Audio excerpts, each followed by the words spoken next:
नमस्कार, मैं कमलेश कबीर आपका एक बार फिर स्वागत करता हूँ इस नए एपिसोड में। आज के इस एपिसोड में हम बात करने वाले हैं बटेंगे तो कटेंगे। योगी आदित्यनाथ ने ये बात जो है वो हरियाणा विधानसभा चुनाव में कही थी और हरियाणा विधानसभा चुनाव में इसका असर भी देखने को मिला और ये साफ तरीके से एक मैसेज था। और मैसेज ये था कि जिस तरीके से हिंदू समाज को जातियों के आधार पर बांटने की विपक्ष कोशिश कर रहा है, जबकि मुसलमान या दूसरी जातियों को जो है वो बांटने की कोशिश नहीं होकर उनका जो है वो ध्रुवीकरण एक ही तरफ किया जा रहा है।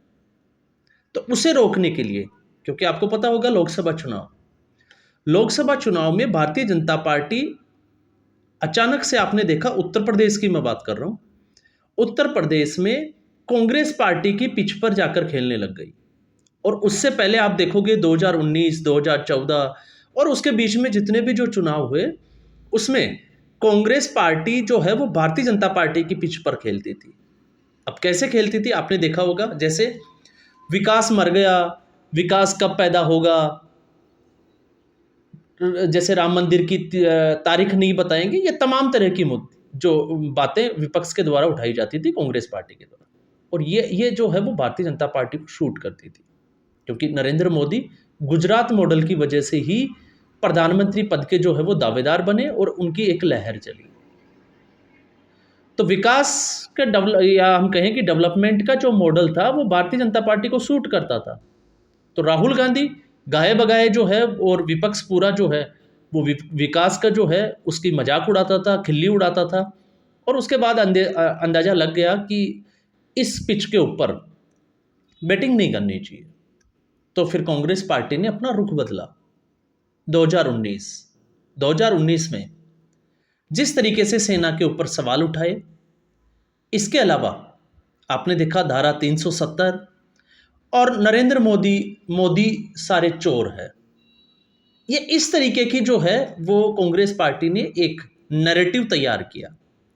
तो ये भी जो है वो भारतीय जनता पार्टी को शूट करता है, क्योंकि सीधे तौर पे भारतीय जनता पार्टी पे, या हम कहें कि प्रधानमंत्री नरेंद्र मोदी के ऊपर, चाहे वो गुजरात के मुख्यमंत्री रहे हो या फिर देश के प्रधानमंत्री रहे हो, सीधे तौर पे उनके ऊपर कोई आरोप नहीं लगा सकता।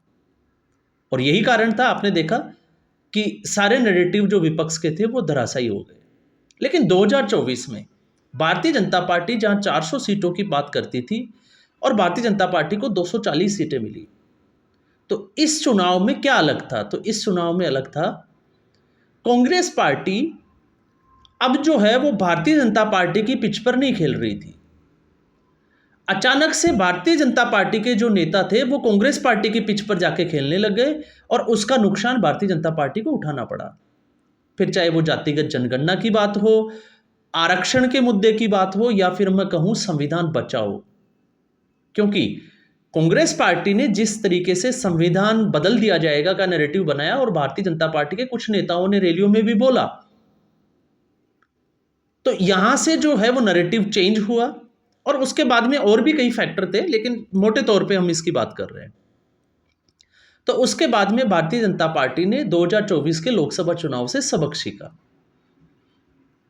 और सबक यह था कि किसी भी तरीके से भारतीय जनता पार्टी जो आरएसएस से दूर चली जा रही थी। अब आरएसएस का मैंने यहाँ पे जिक्र इसलिए किया है क्योंकि आपको लोकसभा चुनाव में जेपी नड्डा का वो इंटरव्यू याद होगा, जिसमें साफ तौर से उन्होंने कहा कि भारतीय जनता पार्टी अब जो है वो बहुत मजबूत हो गई है, मतलब उसको आरएसएस की जरूरत नहीं है।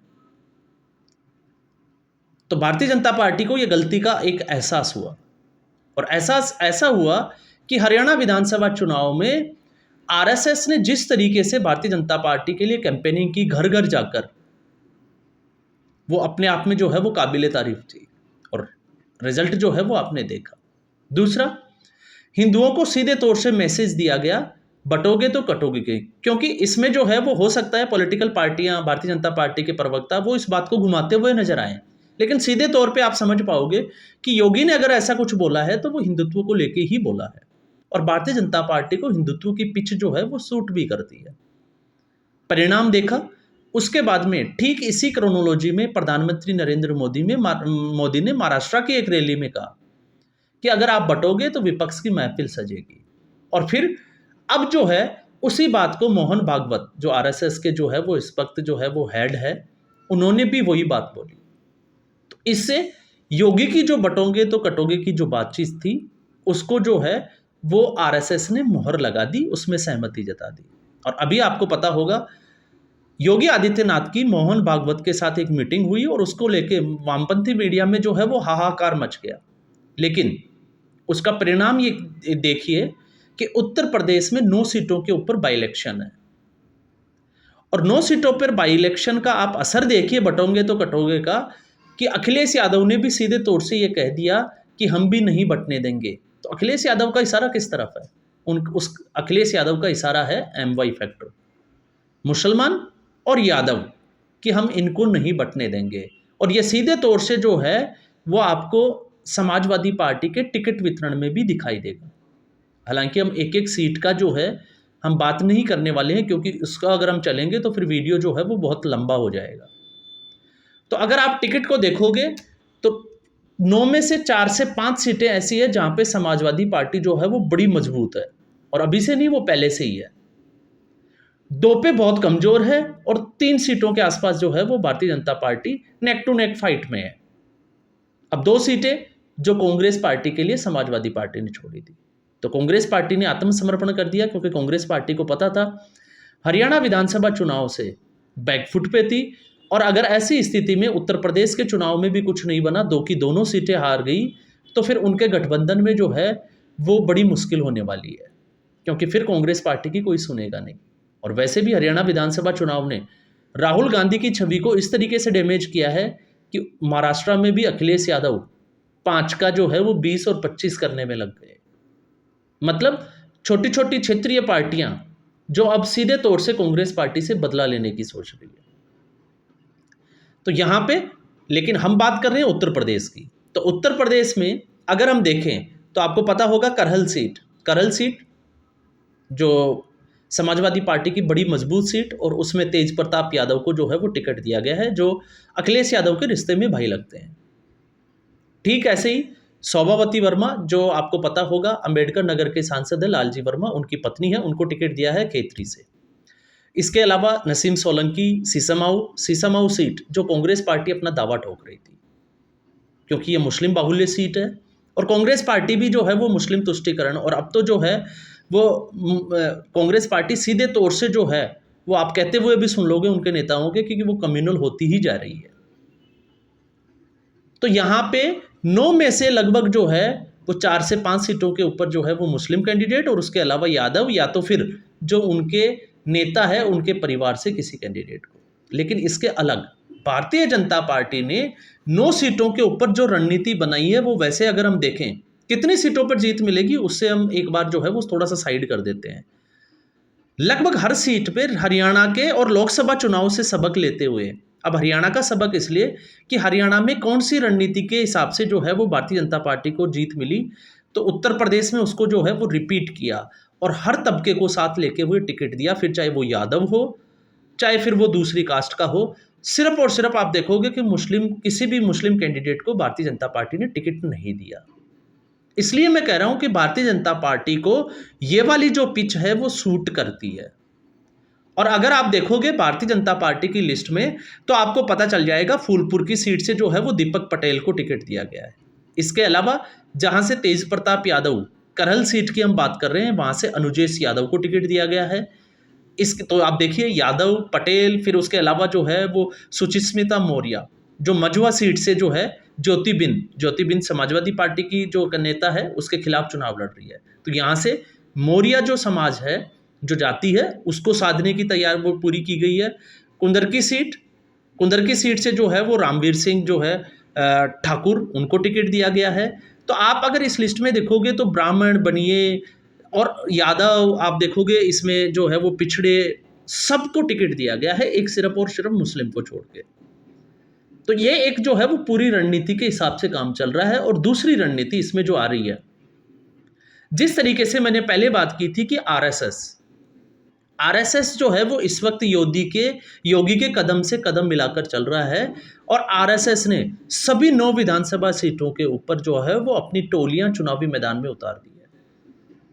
आरएसएस का काम होगा या जहाँ पे भारतीय जनता पार्टी रैलियां करेगी, आरएसएस की जो टोलियां हैं वॉलंटियर्स की, वो घर घर जाएगी और घर घर जाकर जो है वो लोगों से बात करेगी राष्ट्रवाद के ऊपर, राष्ट्रवाद के अलावा जो है वो कानून और इस कानून व्यवस्था के ऊपर और सुरक्षा व्यवस्था के ऊपर। और चौथा जो मॉडल आएगा वो है विकास। जिस तरीके से हरियाणा में एक पूरी रणनीति के तहत आरएसएस ने काम किया था, अब वही रणनीति आरएसएस जो है वो उत्तर प्रदेश में जो है वो अपनाने जा रही है, और वो भी सिर्फ और सिर्फ योगी आदित्यनाथ के लिए। इसलिए मैं कह रहा हूं कि अब जो है वो धीरे धीरे एक हरियाणा के विधानसभा चुनाव ने और आरएसएस की जो रणनीति है उससे विपक्ष वापस जो है वो अब मजबूर हो रहा है भारतीय जनता पार्टी की पिच पर खेलने के लिए, और ये जो है वो भारतीय जनता पार्टी को सूट करता है। सीटें कितनी मिलेगी, क्योंकि आप देखोगे इस चुनाव से अगर अखिलेश यादव जीत जाते हैं 5 से 6 सीटें भी, तो कांग्रेस पार्टी के ऊपर दबाव और बढ़ा देंगे, तो प्रेशर पॉलिटिक्स जो है वो हावी हो जाएगी। उत्तर प्रदेश में योगी आदित्यनाथ की सरकार, अगर योगी आदित्यनाथ हार जाते हैं मान लीजिए, तो सरकार के ऊपर कोई फर्क नहीं पड़ने वाला क्योंकि पहले से ही वो मेजोरिटी पे है। लेकिन फिर भी एक मैसेज आएगा, जिस तरीके से आपने देखा होगा लोकसभा चुनाव के बाद में जब भी विपक्ष जो है वो पार्लियामेंट में जाता है तो अखिलेश यादव और राहुल गांधी, उनके बीच में आपने देखा होगा अवधेश प्रसाद, जो कि एक अयोध्या, वो सीधे तौर से जो है वो हिंदुओं का एक मजाक उड़ाया जाता है, खिल्ली उड़ाई जाती है, क्योंकि अवधेश प्रसाद जो है वो अभी विपक्ष की एक ट्रॉफी बने हुए हैं, इसलिए विपक्ष जो है वो उसको बीच में रखता है। और इस बार भी जो है वो उसी तरीके की एक प्लानिंग की गई है। जिस तरीके से आपने देखा केदारनाथ बाई इलेक्शन के लिए कांग्रेस जो है और विपक्ष पूरी मजबूती के साथ खड़े हैं, तो विपक्ष की इस वक्त जो रणनीति है, केदारनाथ हो गया, अयोध्या हो गया, मथुरा हो गया, ज्ञानव्यापी वाला जो क्षेत्र हो गया, उसमें सीधे तौर से जो है वो भारतीय जनता पार्टी को किस तरीके से साथ में मिलकर हरा सकते हैं, इसी रणनीति पे काम कर रही है। और यही एक वजह है कि आरएसएस को अभी योगी आदित्यनाथ के साथ आना ही पड़ा है। तो अब इसमें वामपंथी मीडिया वाले जो है वो बहुत नई नई चीज़ें, क्योंकि भारतीय जनता पार्टी की कोई बात बाहर आ जाए ऐसा तो जो है वो मुमकिन ही नहीं है, लेकिन फिर भी इस तरीके की बातें करते हैं जो गले से उतरती नहीं है, लेकिन फिर भी उनको खुश करने के लिए जो है वो बहुत कुछ है।